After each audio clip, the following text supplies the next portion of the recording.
Medical ഫീൽഡിൽ എല്ലാ കാലത്തും ഒരുപാട് പ്രശസ്തമായ ജോലി സാധ്യതയുള്ള ഒരു കോഴ്സാണ് ബാച്ചിലർ ഓഫ് ഫാർമസി അല്ലെങ്കിൽ BPharm എന്നുള്ളൊരു കോഴ്സ്. അപ്പോൾ ഈ രംഗത്ത് ഒരു റെപ്യൂട്ടഡ് ഫെയിം എന്നുള്ള രീതിയിൽ എലിംസ് കോളേജ് ഓഫ് ഫാർമസി അവിടുത്തെ ഒരു അസോസിയേറ്റ് പ്രൊഫസർ എന്ന രീതിയിൽ ആനന്ദ് സാറിന് എന്താണ് ഈ കോഴ്സിനെ പറ്റിയിട്ടും അതുപോലെ തന്നെ ഇതിൻ്റെ ഒരു പുതിയ സാധ്യതകളെ പറ്റിയിട്ടും പറയാനുള്ളത്?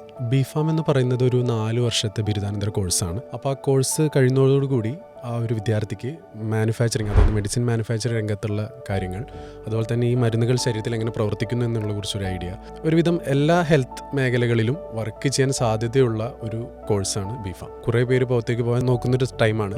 അപ്പോൾ അങ്ങനെ പറയുമ്പോഴും ഏറ്റവും കൂടുതൽ സാധ്യതയുള്ള ഒരു മേഖലയാണ് BPharm. കാരണം യൂറോപ്യൻ കൺട്രീസ് ആണെങ്കിലും ശരി, US ആണെങ്കിലും അങ്ങനെ പല പല ഏത് രാജ്യങ്ങൾക്ക് നോക്കുമ്പോഴും മെഡിസിനായിട്ട് ബന്ധപ്പെട്ടുള്ള കോഴ്സ് കഴിഞ്ഞൊരു കുട്ടിയാണെങ്കിൽ ആ വിദ്യാർത്ഥിക്ക് അതിൻ്റെ PG ചെയ്യാനും അതുപോലെ തന്നെ തുടർ പഠനത്തിനും PR പോലുള്ള കാര്യങ്ങളൊക്കെ ചെയ്യാൻ വേണ്ടിയിട്ട് ഇത്രയും കൂടിയും ഹെൽപ്ഫുള്ളാണ് BPharm എന്ന് പറയുന്ന മറ്റു കോഴ്സുകൾ വെച്ച് അപേക്ഷിച്ച് നോക്കുമ്പോൾ BPharmൻ്റെ ഒരു